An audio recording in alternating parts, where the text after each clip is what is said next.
Bonjour frères et sœurs dans le Seigneur de groupe Men of God, que Dieu vous bénisse.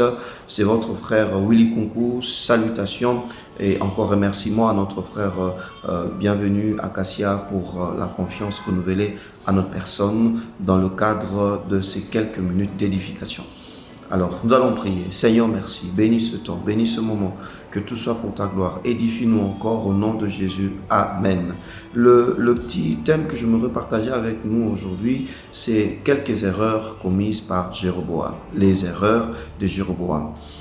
Nous allons prendre la Bible dans 1 Roi chapitre 12. 1 Roi chapitre 12.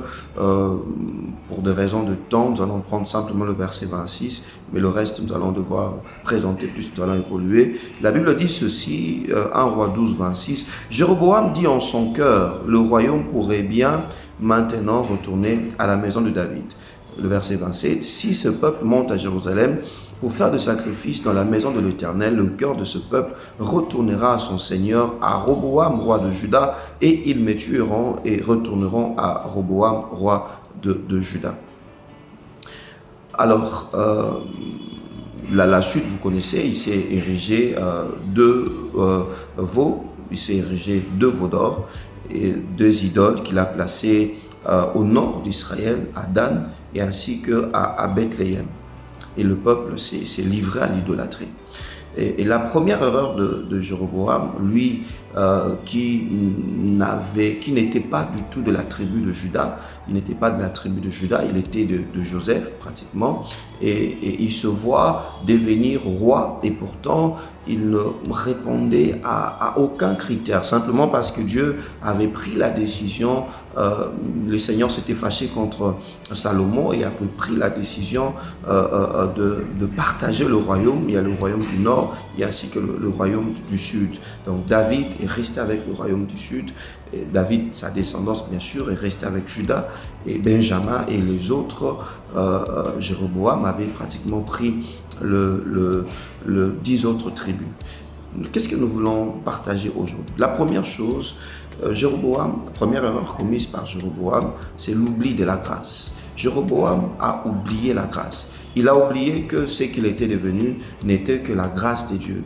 En réalité, il ne répondait à aucun critère. En réalité, il n'était là simplement parce que Dieu lui avait fait grâce. Bien-aimés serviteurs de Dieu, parfois il nous arrive, nous aussi en tant que serviteurs de Dieu, bergers des églises, bergers de ministères, d'oublier que si nous sommes là, si nous avons été appelés et que le Seigneur nous a simplement fait grâce, nous oublions la grâce de Dieu et cela nous pousse parfois à certains à maltraiter le troupeau de Dieu, à maltraiter le peuple de Dieu, à prendre des décisions selon eux, à prendre des décisions sans consulter l'Éternel. On oublie que nous sommes le fruit de la grâce. Bien-aimés, ce qui a été obtenu par la grâce, c'est maintien par la grâce. Que le Seigneur nous aide en toutes choses à ne pas oublier d'où nous venons. En réalité, nous sommes que de serviteurs, de chiens du berger. Nous avons été choisis par la grâce de Dieu. Deuxième erreur de Jéroboam, c'est d'oublier le promesse de Dieu. Le Seigneur lui avait dit, bien sûr, au travers de son serviteur, le prophète Abijah, que s'il marche dans la crainte de Dieu, ce qu'il avait fait avec David, il le ferait aussi avec lui. Et là, Jéroboam a pratiquement oublié. Il a vu ses intérêts, il a vu son pouvoir au lieu de voir le Dieu qu'il a établi.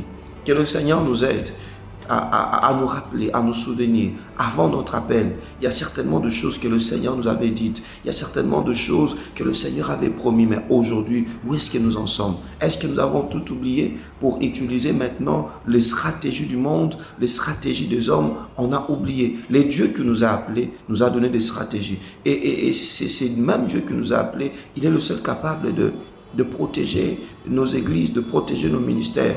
N'appliquons pas les stratégies du monde pour protéger l'œuvre de Dieu. Que le Seigneur nous aide à nous rappeler des promesses qu'il nous a faites. Troisième erreur commise par Jéroboam, il y a peut-être plusieurs que les autres peuvent trouver.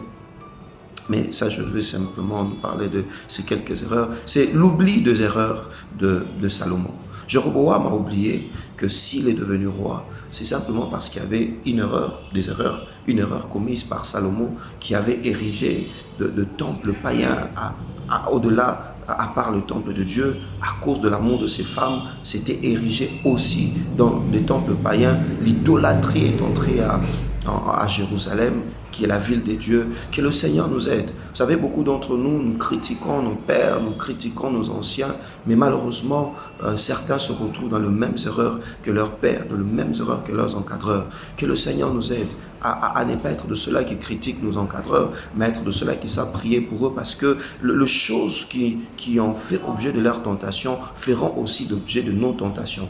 Jéroboam est devenu roi parce qu'il a remplacé, parce qu'il y a un Salomon qui était idolâtre, et lui-même se retrouve aussi dans l'idolâtrie. Que le Seigneur nous en épargne. Homme de Dieu, que Dieu préserve nos cœurs de ses erreurs.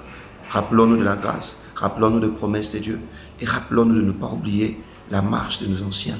Que Dieu nous bénisse. Merci.